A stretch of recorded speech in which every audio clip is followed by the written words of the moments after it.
Hello and welcome to the Archives Live. I'm Krishayla Smith, and today I'm here with David Peters, and we have a special guest today, Kurt Anderson, who is also a part of the Archives. How are you all today? Doing great, thank you. Great. Well, thank you. Thanks. It's great to have you all. So this month on our Facebook page, our theme is In the Beginning, and today we're going to talk about some beginnings of publications here at OSU, publications that have been around the campus, over its time. So today we're going to start with a question first. We have a question from our viewers.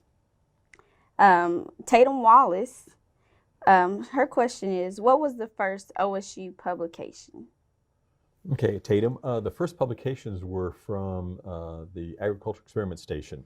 They began doing research in 1891 and so began producing their results in bulletins and reports. These were distributed across the state. So those were the first publications coming out of Oklahoma Agricultural Mechanical College. They were mostly authored by James Neal, who was head of the experiment station. Okay, and today we are here in the Paul Miller room, which is someone we'll get to later on throughout this live. And don't forget to send in your questions in the comment section below, and we'll get to those later. So David, a lot of our viewers know a lot about the OColly or the OCollegian, but what was the first paper? Was that the first paper that we had here? So the first student publication was called the College Mirror. It was produced out of the English department, and Freeman Miller was the faculty member in English. He thought it was good for the students to create some kind of periodical, and so initially the College Mirror was a monthly magazine or newspaper. It was mostly positive articles about the campus and trying to entice people to come to school here, but it was a literary magazine produced monthly. That lasted until 1899. Freeman Miller left the faculty, and that publication ceased, and then they started the college paper. It was a similar format. It was also a monthly, but this time rather than being out of the English department, it came out of the print department. They'd had a print department and they wanted to continue having exercises for people to engage in printing, typeset printing. So they produced the college paper then for about 5 or 6 years. Then about 1906, 1907, a newspaper, well, it was still called the college paper, but the seniors took the last issue that year, and the senior colors that year were the brown and the blue were their colors. So they named the publication the brown and blue. So the last publication of the college paper was known as the brown and blue. The next year, the college paper continued on. The seniors were given the last issue, and they called it the orange and black. And so their issue, that was about 1908 or so, was called the orange and black after the school colors rather than their class colors. And from then on, the college newspaper was known as Orange and Black until about 1922 or 23. It was still initially a monthly, later it became a weekly, and then in 1923, it changed to what was called, I think it was the OkCollegian, just the OkCollegian. It was a weekly paper. Eventually it became every or twice a week. And then by 1927 or 1928, it became the Daily OkCollegian, the paper we know now that was produced daily. Okay, pretty cool, pretty cool. Sure. So we know, like I mentioned before, we're in the Paul Miller room. And when speaking of OSU publications, we can't forget about Paul Miller. And Kurt, you worked on a project about Paul Miller. Can you tell us a little bit about him? I sure can. He was born in Missouri in 1906, but he moved here at a young age with his folks and to Pawhuska. And he went to high school in Pawhuska, and his newspaper career actually started relatively early in his life. At the age of 15, he won a national editorial writing contest, and he became the editor of the Pawhuska High School newspaper, the Washashi. And then at 18, he won another national editorial writing contest sponsored by the University of Wisconsin. And he came to the attention of the editor of the Daily OkCollegian, C. Walker Stone. And Stone invited Miller and 11 other high school newspaper editors to a gridiron banquet at OAMC, Oklahoma Agricultural Mechanical College. And Miller attended, and it was the beginning of a lifelong friendship between he and Stone. And that summer, Miller actually moved into Stone's fraternity house on campus, the Sigma Chi, or the Kappa Sigma, excuse me. And the following fall, Miller started his freshman year, and right off the bat, he was elected president of his freshman class, and he became the assistant sports editor for the Oak Legion under Stone. And then the following year, he became the sports editor, although that spring, because he made the varsity basketball team, he actually resigned from the Oak Legion briefly to pursue his sports career and to work on his studies. But then the following spring after that, he became the acting manager of the Oak Legion, and then the manager by March of 1926. He became the manager, the manager of the Oak Legion. But he had to win an election to be the editor, the editor of the paper, which he lost, unfortunately, and it forced him to drop out of school for financial reasons.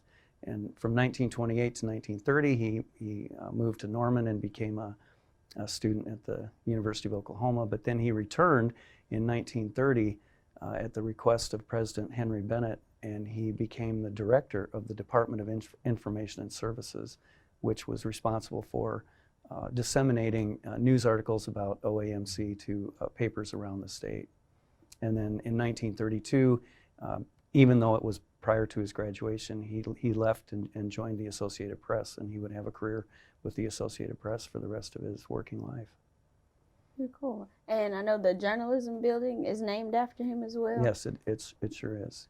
After he retired, he and his family donated money for that, and it was named in his honor. Pretty cool. Good to know more about him and his life. So we're going to get to some of our questions. So if you're just now joining us, I'm here with the head of archives, David Peters, and Kurt Anderson, who is also a part of archives. So don't forget to send in your questions about publications, any that you have, and we'll get through them throughout this live. So one of our first questions is from Hannah Fortney, and she asks, what is the longest running OSU publication? Which, is that the Oak Collie or? That would be the Daily Oak Collegian. So it started, I believe, 1927. So it's got roughly 91 years. The second one would be the College Yearbooks. It ran from 1910 to 1991. So it had a run of 81 years. So that would be the second longest. But the Daily Oak Collegian is our current longest running student publication. Okay. Thanks, Hannah. Yeah. Okay, we have another one from William Davis, and his question is, how are OSU publications archived? So we have the original paper copy of, I believe, all of the publications, beginning with the Agriculture Experiment Station reports, the College Mirrors, College Paper, all of those. We have the original. We have original copies of all of those, plus the yearbooks. We have copies of all of those. So we have a fairly complete collection of those, and then some of those are available in digital format. For the college newspaper, for the student newspapers, we have a small gap in 1922, 1923.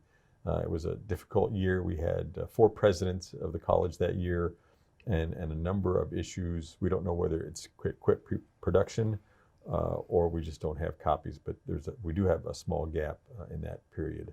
But otherwise, we should have everything here, and they're all contained in archival boxes, and there's indexes for them. But then you can find that information elsewhere, and we can talk about that later if you'd like. Okay. So, yeah, we've talked about the newspapers and the yearbooks, or you mentioned the yearbooks briefly, but what other publications have been on the campus? Well, so the college paper, so the College Mirror was started really by Freeman Miller. He left in 1899. The college paper then was started really by Angelo C. Scott, who was a former English department faculty member and became president of the college in 1899. When he was replaced in 1908 with statehood, the statehood would happen in 1907 in November, but in 1908 he stepped down.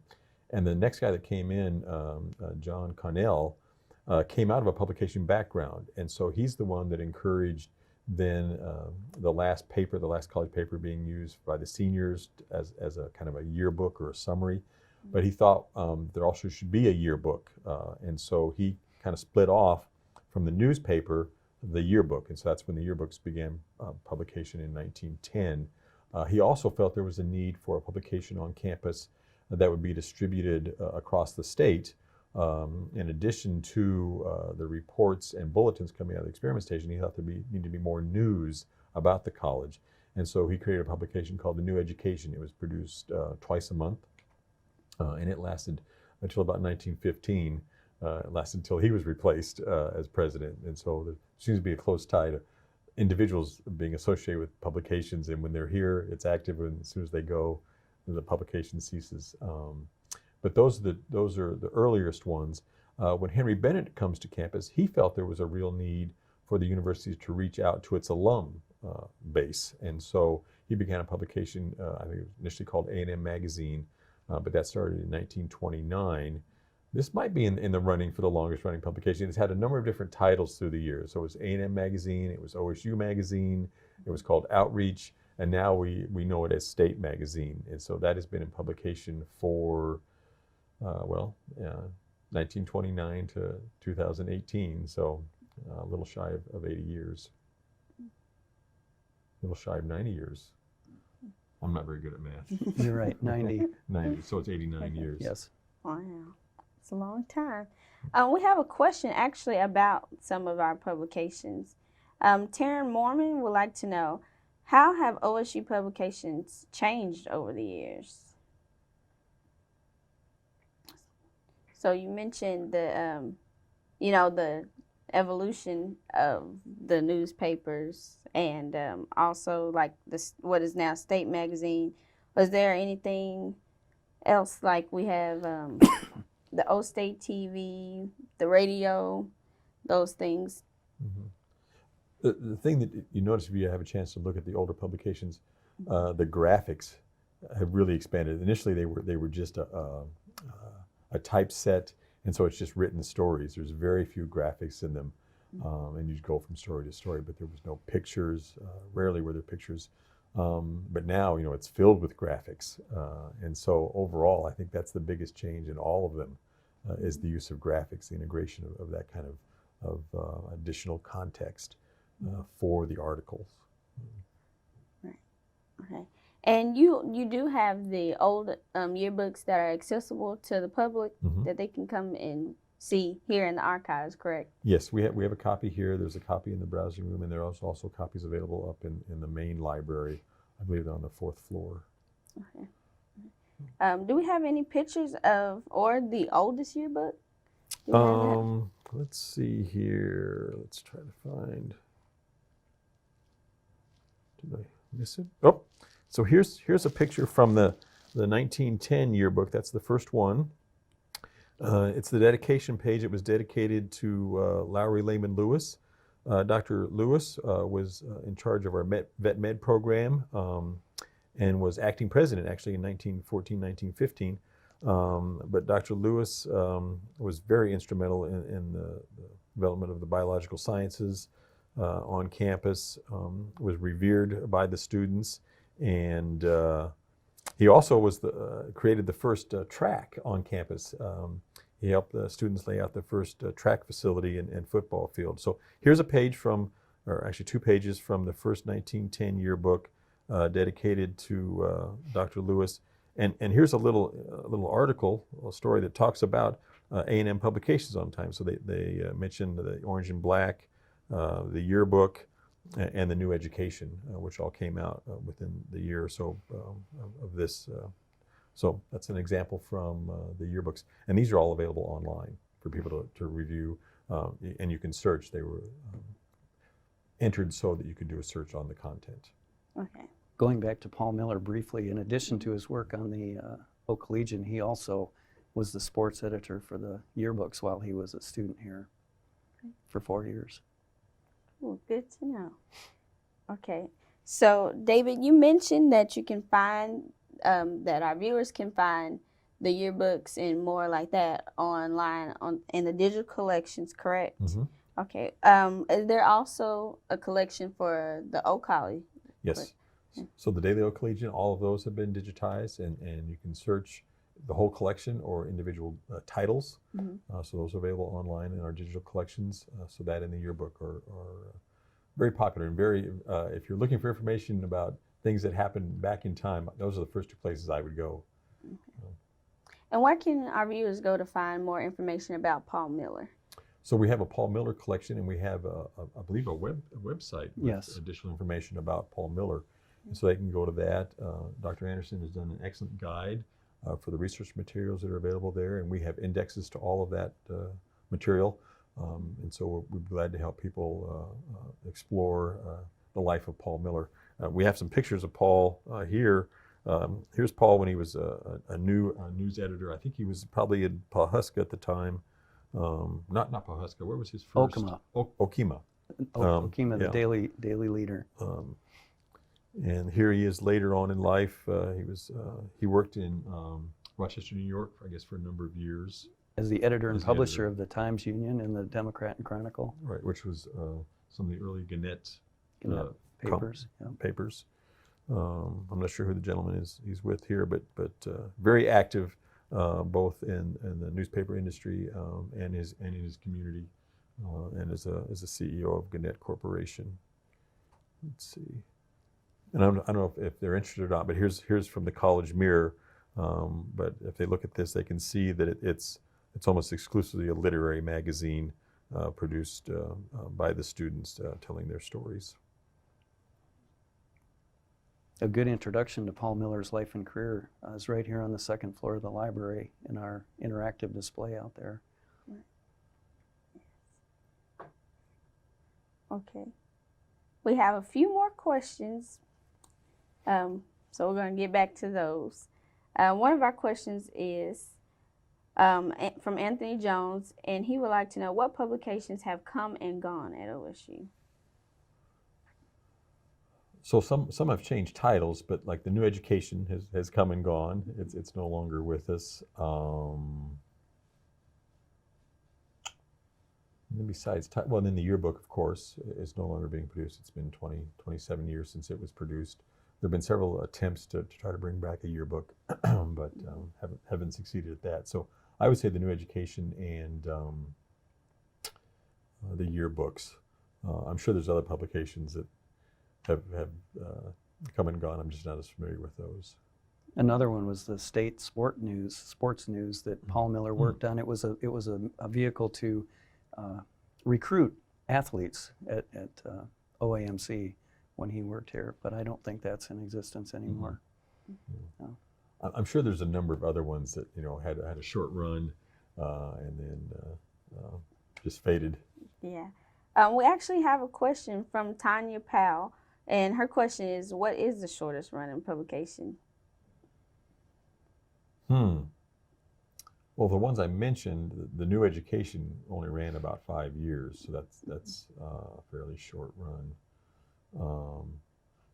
If you want to go to individual titles, I mean, the brown and blue was only one issue. Of course, the orange and black became a multiple issue set. And there's still, I need to check, there was a Cimarron Review that was produced out of the English department. It still may be produced. And it's been on probably a run since the 70s. Yeah, I'll go with the brown and blue, one issue. Okay. Now, one we haven't mentioned would be the Aggivator. That was the campus humor magazine. It came on, it was popular in the 30s, and by the 40s and 50s, it declined rapidly, but it was irregularly produced. Much like Mad magazine. It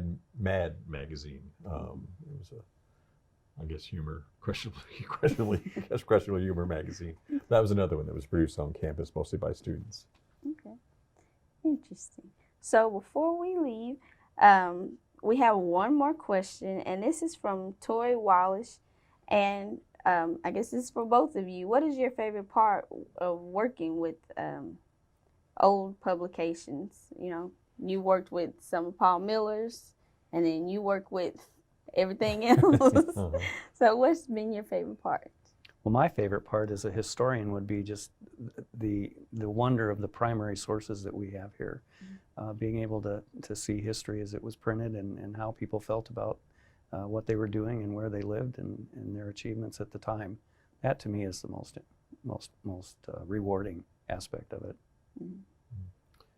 I enjoy that first perspective on history. You know, people who are witnessing their perceptions and their views.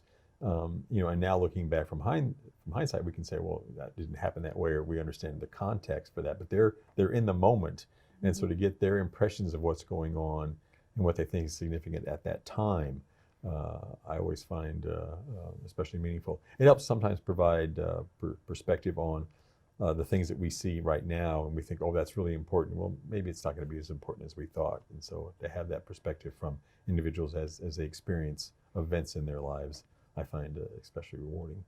Yes. Well, thank you, David, for joining us today, and thank you, Kurt, for joining us today and sharing all your stories.